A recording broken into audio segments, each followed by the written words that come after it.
Hello guys, welcome to the second, tutorial video for Smart School. I think what I'm going to do in this video is to walk you through the different parts of the application so that you know exactly what is happening and yes, you understand, how to make use of it. Now, this is the Explorer part, okay? Based on your selection for additional softwares, during the setup phase, you can either see more or less of this. Okay, so this is for the students, this is for the staffs, this is for the inventory, and this is for the library. Okay, now for students, you're gonna see the if you have multiple school groups, you're gonna see the school group name first of all before the class. If you have multiple arms, you're gonna see the arms listed under the class. Else, if you just have a single arm under a class, now arms are required. You must create at least one arm, in a class. Okay, but for display purposes and for presentation purposes, if you just have only one arm, the arm is not mostly shown. You will just get to see under the class. Okay, and then if you have students, you're going to find them under there. Now, coming down here, you're going to see listening for connections. This is like network log, network information. Now you can basically connect this application over a network. Okay, so if you are using this in a school, you want teachers to be able to use it, and be able to insert results, check information, generate reports for themselves, and using specific privileges you can assign to them. You can do that. It will all be connected to the same database, and whenever a change is made on one, every other, all of them are informed and they automatically update. So that is that. So this is the current session over here. Coming to the right bottom part, this is the current session. This is the current term. These are like issues or notifications which you might want to attend to. So if I click on it, for instance, you're going to see a few issues which you can attend to in the system. So for instance, it tells you that no grading setting has been configured for this classes, and a few other things. Clicking on it again, it hides. So since we selected the period manager to be part of this, so this talks about a designated system for the alarm. Okay, so this with an X means that this is not a designated system. So what do we mean by designated system? Because you could have several systems in a network, and then because this is an alarm system, you don't want a situation whereby all the systems are, ringing the alarm together. You might have a particular system which is connected to a sound system in your school, so that system you want to like use as the designated system for the period manager, so that if there is any period that needs to be sounded, that system is going to be the one responsible for it. So this just gives you a notification if this is the designated system or not. You can always change that, from preferences, set as designated system. So if I set it as a designated system, you're going to see that the icon has changed. So this is like the designated system now. By default, there's no designated system set. Okay, so this talks about the IP address of the application server. Currently it's using the local host, which is 127.0.0.1. You can always change that, using preferences. Let's say, like we talked about over a network, you might want to change that if you were connecting from some other system. Okay, so what I'm going to do now is to show you a few other things with the menu. Okay, so if you come to file, you're going to see a few, well, not a few, a bunch of items which can be configured. So you can always create new school groups, you can manage existing school groups, you can using manage, you can delete, you can edit, you can create classes, you can manage classes, you can create arms, you can manage arms, you can create new subjects and manage subjects. Talking about categories, categories talks about groups within a class. So if you have this concept of sciences and arts, or social sciences, this is where you do that configuration. And then you can also manage the classes that have these multiple categories. By default, every student is in a general category, okay, but you can move them to whatever category the class supports. Okay, since we selected boarding management, you can also create hostels, you can create sports houses and assign students to them.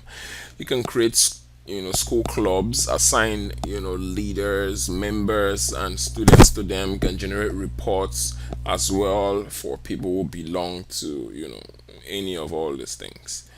So school prefects, you can elect school prefects, you can manage school prefects, and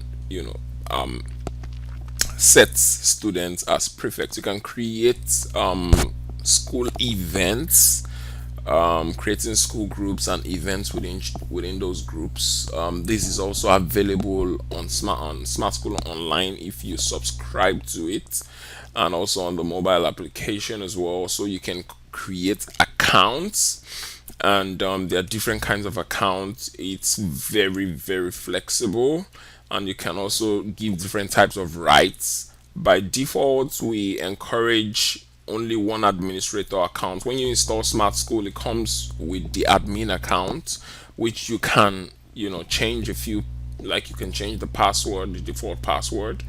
But we advise that whatever other accounts you're creating should either be a regular account with the very basic needs of, let's say, a particular class, or a custom account whereby you can give custom settings. So I could say this user just has a view right in this school group, which means that they cannot create anything, edit or delete. They can only view, information. I can also configure within classes. So even within, that school group, since we say within that school group, this user has only view rights, we can say, okay, this user can only view, in SS2, cannot, have access to SS1 or SS3. So you can do all those, configuration, and then a few other sector permissions based on, the additional settings which you configured. So library management, what they can do, the school inventory. So there's very flexible, that allows that, but we'll come to some of all these things much later. Okay, currencies. There's so many things within the system that makes use of money and currency. Things like the library, the inventory. So here is where you manage currencies. A few of them are already created, but you can always add more. You can always add more currencies or make changes to it, to the existing ones, if you want to change, a few things about them. So you can send emails to staffs, you can send emails to parents, you can send emails to students, and here this is if you make some change and you're not probably seeing it for whatever reason, you can just click on refresh to refresh the data. This option is if you activated the Smart School Online, you are going to receive your login information for your school, and then you can be able to synchronize online. So basically whenever you make any change, the system recognizes that change, and then whenever you click on the run online synchronize, this option opens a dialog and allows you to synchronize with your online platform. The whole idea is this is an offline first system, okay, whereby you only send the data that is required online, as opposed to at a fully online system whereby whatever it is you're doing, you have to refresh the page. That that reduces, your productivity, and also, it's basically more expensive because of all the images and all the, pages that gets to load whenever you just want to make, even if it's a simple change. So we decided to go with an offline first system, and then you only synchronize the data which you want whenever you are connected to the internet, you know and yeah. So you can create application backup. We always advise you backup, once or twice a week. Okay, there are different types of backups. Two types basically. If I click on it, you're gonna see it. So there's a fast mode, which we advise you do more regularly, and the complete mode, which backs up things like student images and all those sort of things. The fast mode only backs up the data and should be done more regularly. I believe these are the ones. Load backup from file is if you want to restore a previously saved backup. Let's say there is an issue with your system, or I don't know, whatever it is, that might have happened. Someone changed something, or you didn't do something you were supposed to do for the previous term. You want to go back to a previously saved backup. You can always load the backup. Student management. Here you can create students. You can import students using Excel sheets or CSV files. If you have student images saved in a folder, you can actually link them based on the student code, which we talked about during the setup phase. Here you can see all the students, in the system in the table. We have currently no students, so none is going to show there. Here you can configure the grading settings. You can create new grading group like we saw, the other time. This is resulting settings. This is where you configure fine-grained resulting settings for, class or multiple class. You can select all of them to do them at once, or you can just select a particular class, to configure for. We're going to talk about this later. This is the result remarks. Remarks, automatic remarks, which can be added to result sheets. Similar, it looks, roughly like the grading settings, but yeah. So it's like the form teacher remark and the principal's remark for, particular score grades. So it's more like a grading setting. So let's say someone gets from 45 to 50, you might want to say, good job, you can do better. All those sort of, automated remark settings. This is a report card builder. You can choose different types of designs for your report card. There's so many designs, which you can adapt. You can change the colors, for what you want. You can change the fonts as well, and yeah, there's a lot you can do. There's basically a lot. You can also use a custom design. Okay, we're gonna focus on this much later.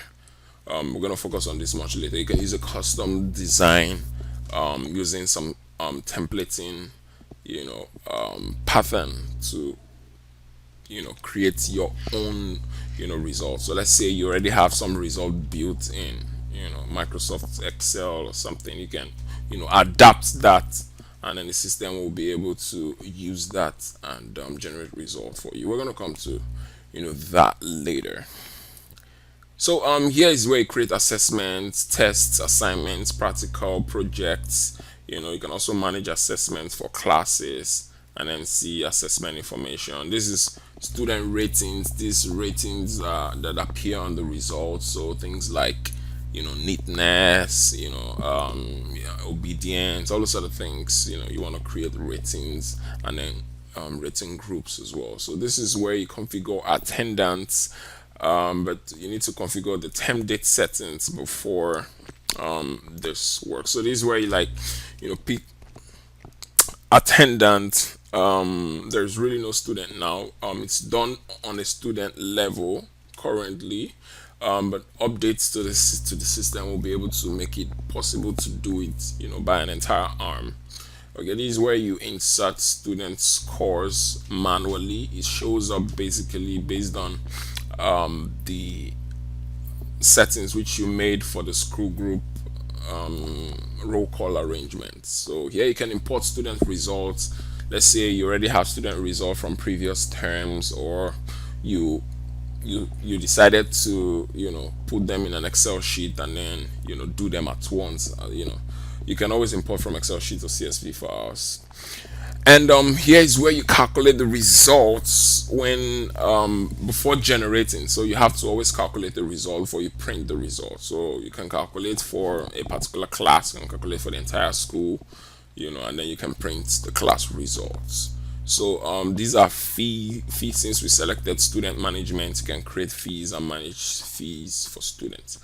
So the staff management, the inventory, the library, the period manager, we're probably going to talk about them later.